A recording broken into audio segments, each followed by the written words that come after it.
ధర్మస్థలంలో జరుగుతున్న ప్రస్తుత పరిణామాల గురించి మనతో చర్చించడానికి సినీ మరియు రాజకీయ విశ్లేషకులు భరద్వాజ్ గారు ఉన్నారు. ఆయనతో మాట్లాడదాం. చూసారా భరద్వాజ్ గారు, అసలు ఎవరు ఎక్స్పెక్ట్ చేయని రీతిలో అస్థిపంజరాలు అవశేషాలు బయటపడతా ఉన్నాయి. పురాతన తవ్వకాల్లో ఒకప్పుడు వినేవాళ్ళం, ఏదేదో జంతువువి ఎలా బయటపడ్డ ఇప్పుడు మనుషులు బయటపడతా ఉన్నాయి అక్కడ. సో ఈ పర్యవసానాలు ఎలా ఉండబోతున్నాయి దీనికి సంబంధించి? అంటే అక్కడ ఒక బీజేపీ ఎంపీ గారి సారథ్యంలో నడుస్తుంది ఆ ట్రస్ట్, ధర్మస్థల ట్రస్టు. అంటే మంజునాథేశ్వర ఆలయం, దాని చుట్టూ ఉన్నటువంటి వ్యవహారం, శివలింగాలు, ఇది వాస్తవానికి శైవక్షేత్రంగానే అక్కడ మొత్తం కూడా వైష్ణవ పద్ధతుల్లో అక్కడ పూజలు ఇతర వ్యవహారాలు నడవటం దగ్గర నుంచి రకరకాల కాంట్రవర్సీస్ ఉన్నాయి అక్కడ. ఇక్కడ మొదలై అంటే పూజా వ్యవహారాలన్నీ కూడా వైష్ణవ సాంప్రదాయంలో జరుగుతున్నాయి అనే ఒక ఎలిగేషన్ చాలా కాలంగా చేస్తున్నారు అక్కడ. ఈ గొడవ నడుస్తుండగా దీనికి ప్యారలల్గా ఒక పారిశుధ్య కార్మికుడు కన్ఫెషన్ స్టేట్మెంట్ ఇచ్చాడు పోలీస్ స్టేషన్కి వెళ్ళి.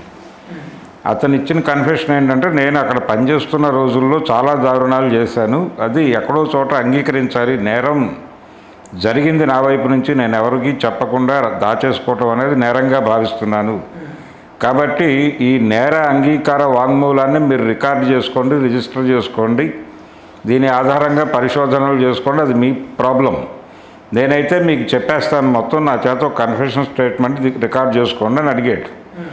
అడిగి తను అక్కడ పనిచేస్తున్నప్పుడు జరిగినటువంటి రకరకాల విషయాలు చెప్తూ, చాలామంది కళేబరాలు అవి కొట్టుకుని వచ్చేవి ఆ పక్కన నదిలో, ఏమిటా ఇవి అని అనుకునేవాడిని. తర్వాత కొన్ని సందర్భాల్లో నన్ను పిలిచి ఈ బాడీని తీసుకెళ్ళి నువ్వు ఖననం చేసేయని చెప్పేవాళ్ళు. కొన్ని అంటే కొంతమంది అమ్మాయిల శరీరాలు అయితే స్కూల్ బ్యాగ్తో సహా తీసుకెళ్ళి పాతిపెట్టిన పరిస్థితులు ఉన్నాయి.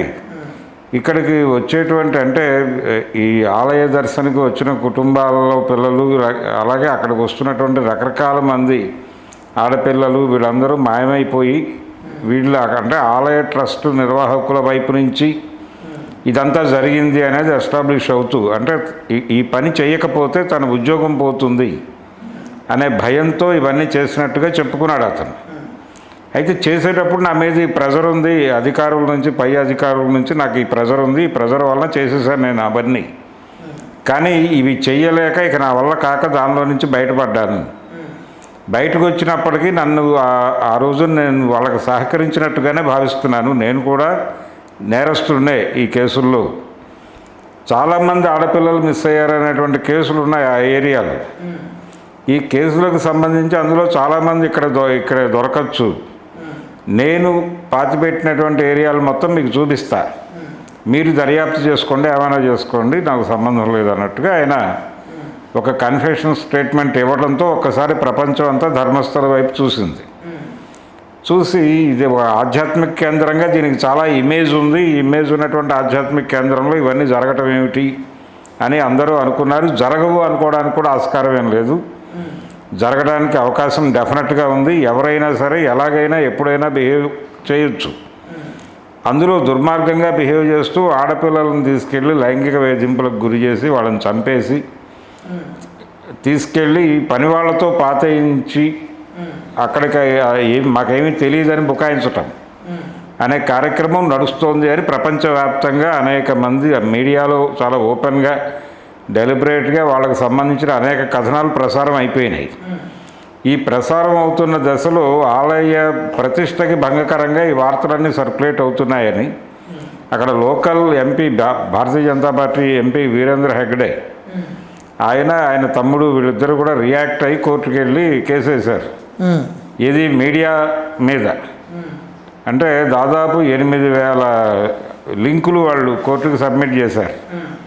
అంటే ఇంతమంది మా మీద దుష్ప్రచారం చేస్తున్నారు, మేమేదో రోజువారీ రేపులు చేసేవాళ్ళలాగా కనిపిస్తున్నాం వీళ్ళ కంటికి, మా ప్రతిష్టని మాత్రమే కాదు ఈ ఆలయ ప్రతిష్టని కూడా దిగజార్చే పద్ధతిలో ఈ వార్తలు చలామణిలో పెడుతున్నారు వీళ్ళు, అందుకని ఈ లింకులన్నీ తొలగించమని కోర్టు ఆదేశించాలి, తర్వాత వీళ్ళందరి మీద ఒక క్రిమినల్ యాక్ట్ ప్రకారం చర్యలు తీసుకోవాలి అన్న పద్ధతిలో వాళ్ళు కోర్టును ఆశ్రయించారు.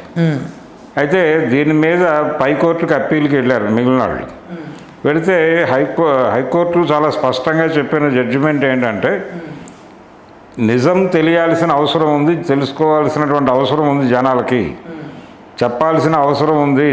జరిగింది ఏమిటనేది తొక్కిపట్టే ప్రయత్నంగా మేము చూస్తున్నాం దీన్ని. అంటే ఇంతమంది ఈ లింకులు డిస్మిస్ చేయాలి, వీళ్ళందరినీ శిక్షించాలి అని అడగటం కరెక్ట్ కాదు. వాళ్ళు దానికి అనుమతించటం కూడా తప్పు.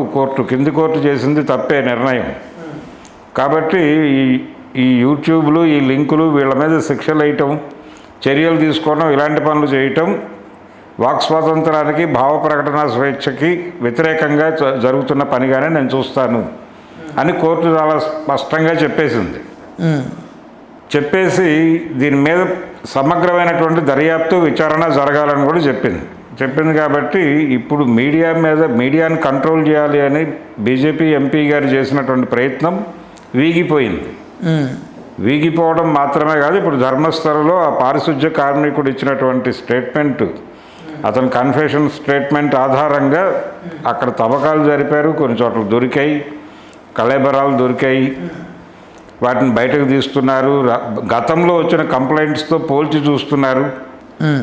అందులో ఎవరైనా ఏదైనా దొరికితే, లింకులు దొరికితే వాళ్ళకి ఆ డీటెయిల్స్ పంపించి ఇక్కడ ఉన్నాయి అంటే వాళ్ళ బంధువు తాలూకా కళేబరాలు ఇక్కడ ఉన్నాయనే విషయం ఇంటిమేట్ చేసే ప్రయత్నాలు జరుగుతున్నాయి. ఆ ప్రాసెస్ జరుగుతోంది పోలీసుల వైపు నుంచి. ఇప్పటికీ కూడా ఆ ఆలయ ప్రతిష్టకి భంగకరంగానే ఇవన్నీ జరుగుతున్నాయి అన్నట్టుగా వాళ్ళు చాలా సీరియస్గా వ్యవహరిస్తున్నారు. పొలిటికల్ లింకులు ఉన్నాయి వాళ్ళకి, పొలిటికల్ లింకులు ఉన్నాయి. కేంద్ర ప్రభుత్వం నుంచి ఏదో జరపాలి, ఏదో చేయాలి, కోర్టులను కంట్రోల్లో తీసుకోవాలి అన్న పద్ధతిలో వాళ్ళ కార్యాచరణ నడుస్తోంది తప్ప ఇప్పటికీ కూడా వాళ్ళు సింపథెటిక్గా లేరు. అలాగే కన్ఫెసివ్ టోన్లో కూడా లేరు. వాళ్ళు నేరాన్ని అంగీకరించే మూడ్లో కూడా కనిపించడం లేదు. ఇప్పటికీ నేరాన్ని కప్పిపుచ్చుకోవడానికి ఏం చేయాలనేటువంటి ప్రయత్నాల్లోనే ఉన్నారు వాళ్ళు. అతను ఒక మాట అన్నాడు, పారిశుధ్య కార్మికుడు, ఆ కన్ఫెషన్ స్టేట్మెంట్ ఇచ్చినటువంటి పారిశుధ్య కార్మికుడు, నా ప్రాణానికి కూడా రక్షణ కావాలి, వాళ్ళు నన్ను చంపేసినా చంపేయచ్చు అనే మాట కూడా వాడాడు అతను. కాబట్టి చాలా ప్రమాదకరమైనటువంటి పరిస్థితుల్లోనే అక్కడ ఉంది వ్యవస్థ అంతా. మరి ఈ కేసులు ఎలా సాల్వ్ అవుతాయి, ఎవరికి శిక్షలు పడతాయి, ఎవరన్నా నిర్ధారణ అవుతారా? ఇప్పుడు అక్కడ ఉన్న వాళ్ళందరిలో ఎవరు నేరం చేశారనేది చెప్పట్లేదు, కానీ పాలక మండలి నుంచి జరిగినటువంటి వ్యవహారంగా మాత్రం ప్రపంచం అర్థం చేసుకుంది దీన్ని. ఎవరు ఒక వ్యక్తి చేసి ఉండొచ్చు, ఇద్దరు ముగ్గురు చేసి ఉండొచ్చు, ఒక యాక్టివిటీగా అది వాళ్ళు గ్రాంటెడ్గా తీసేసుకున్నారు ప్రపంచాన్ని. ఇక్కడ బస చేసేటువంటి వాళ్ళని ఎవరినైనా మనం చేసి ఏదైనా చేయొచ్చు అన్న మూడ్లోకి వెళ్ళిపోయారు వాళ్ళు. ఇది కేవలం అక్కడే కాదు, భక్తి పేరుతో జరుగుతున్నటువంటి చాలా వ్యవహారాల్లో ఇవి కూడా ఉంది. ఇలాంటి వేధింపులు చేయటం అనేది చాలా చోట్ల జరిగింది, జరుగుతుంది కూడా. అందులో భాగంగానే వీళ్ళు చేశారు. ఈ ఏరియాలో ఇలాంటివి జరగవు అనేది ఒక పబ్లిక్ ఒపీనియన్గా ఉంటుంది. దీన్ని అడ్వాంటేజ్గా తీసుకుని ఇలాంటి కార్యక్రమాలు అక్కడ జరుగుతూ ఉంటాయి. అలాగే ధర్మస్థలంలో కూడా జరిగింది. జరగలేదు, ఇదేదో మసిబూసి మారేడికాయ చేసి ఎవరో ఇచ్చిన కన్ఫెషన్ ఆధారం చేసుకుని వీళ్ళందరూ కోతి కొబ్బరికాయ దొరికింది అన్నట్టుగా వ్యవహరిస్తున్నారు. ఈ దైవ వ్యతిరేక శక్తులన్నీ చేస్తున్న దుర్మార్గమైన ప్రచారం అని భారతీయ జనతా పార్టీ శ్రేణులు ఆల్రెడీ ట్రోల్ మొదలుపెట్టేసినాయి దీనికి వ్యతిరేకంగా మాట్లాడుతున్న వాళ్ళ మీద. కోర్టు క్లియర్గా చెప్పిన తర్వాత కూడా ఈ దాడులు జరుగుతున్నాయి. ఇప్పటికీ వాళ్ళు నేరం అంగీకరించే మూడ్లోనూ లేరు, అసలు కనీసం బాధ వ్యక్తం చేసే పరిస్థితుల్లో అంతకంటే లేరు, కనీసం భవిష్యత్తులో ఇలాంటి నేరాలు జరగవని చెప్పే పరిస్థితుల్లో కూడా లేరు. వన్ సైడెడ్గానే వెళ్తున్నారు. ఈ వన్ సైడెడ్గా వెళుతున్న వాళ్ళని ఎలా అడ్డుకోవాలి అని చెప్పి అక్కడ ఉన్నటువంటి సమాజం ఆలోచిస్తున్న టైంలో మొన్న వచ్చినటువంటి కోర్టు జడ్జిమెంట్ కొంత వాళ్ళకి ఊపిరినిచ్చింది, ఆ పోరాటానికి ఊపిరినిచ్చింది. ఇప్పుడు కొంత కొత్త ధైర్యంతో ఈ రోజు నుంచి వాళ్ళ యాక్టివిటీలోకి దిగారు. కాబట్టి ధర్మస్థల ఫైల్స్ పూర్తి స్థాయిలో రోడ్డు మీదకి తీసుకొచ్చే ప్రయత్నం అయితే జరుగుతోంది. వస్తుందంటారా? వస్తుంది. ఈ మధ్యలో ఇంకా వాళ్ళు ఏదైనా జరపచ్చు, ఎవరినైనా థ్రెటన్ చేయొచ్చు. ఇప్పుడు అతను చెప్పినట్టుగా నా ప్రాణానికి భద్రత లేదు, నన్ను ఏ చంపేయచ్చు అని చెప్పాడు అతను. ఈ డిమాండ్ చేస్తున్న వాళ్ళలోనూ వీళ్ళ గురించి మాట్లాడుతున్నటువంటి యూట్యూబర్స్ మీద కూడా దాడులు జరిగే ఛాన్సెస్ ఉన్నాయి. అందుకని ఇది జరిగే కొద్దీ వాళ్ళలో ఉన్నటువంటి క్రూయాలిటీ శాతం ప్రపంచానికి మరికొంత ఎక్కువగా పరిచయం అవుతుంది, అంతే. అది వాళ్ళకే నష్టం. ఇప్పటికైనా నిజాయితీగా జరిగిందేదో చెప్పేసుకుని చంపలేసుకోవడం బెటర్ ప్రపంచం ముందు నిలబడి. ఈ అనవసరమైన పట్టుదలలకు పోయి వాళ్ళ మీద కేసులు పెడతాం, వీళ్ళని చంపేస్తాం, అనే బెదిరింపు ధోరణిలో ప్రయత్నాలు, అదే ఈ యూట్యూబర్స్ 8,000 లింకులు పంపించి కోర్టుకి అడగటం అనేది చిన్న విషయం ఏం కాదు. వాళ్ళు తొక్కేయాలని చూస్తున్నారు ఇప్పటికీ ఆలయ పరిరక్షణ పేరుతో తొక్కేసే ప్రయత్నం చేస్తున్నారు. ఈ తొక్కేసే క్రమంలో కొంతమందిని చంపేయాల్సి వచ్చినా చంపేస్తారండి. అది పద్ధతిగా ప్రపంచానికి అర్థమైపోయింది వాళ్ళ బిహేవియర్ ఎలా ఉండబోతోంది అనేది. అందుకని ప్రభుత్వం ఇంకొంచెం సీరియస్గా తీసుకోవాలి దీన్ని. కోర్టులు కూడా ఇంకొంచెం సీరియస్గా పట్టించుకోవాల్సినటువంటి అంశం ఉంది. పోలీసులు కూడా ఇప్పుడు కేంద్ర ప్రభుత్వం నుంచి ఇన్ఫ్లుయెన్స్ చేయడానికి కూడా ప్రయత్నాలు జరుగుతున్నాయి. అది చేస్తున్నది కూడా వీరేంద్ర హెగ్డేనే. ఎవరైతే అక్కడ ఎంపీ ఉన్నాడో ఆయనే చేస్తున్నాడు. భారతీయ జనతా పార్టీ ఎంపీయే ఉన్నాడు అక్కడ, అతనే చేస్తున్నాడు. అతనికి ఇది గొప్ప సపోర్టు ఈ ధర్మస్థల ఆలయ ట్రస్టు వీళ్ళందరూ. అందుకని వీళ్ళని సేఫ్ గార్డ్ చేయటం కోసం అతను శాయశక్తిలా కృషి చేస్తున్నాడు. అవుద్దంటారా మేనేజబుల్? కష్టమే. పబ్లిక్ నుంచి వస్తున్నటువంటి వ్యతిరేకత చాలా బలంగా ఉంది. ఈ బలంగా ఉన్నటువంటి వ్యతిరేకత ఇలాగే సస్టైన్ అయితే ఖచ్చితంగా కేసు బలోపేతం భారతీయ జనతా పార్టీ మెడకి గట్టిగా చుట్టుకునే వ్యవహారంగా మారే ఛాన్స్ అయితే ఉంది.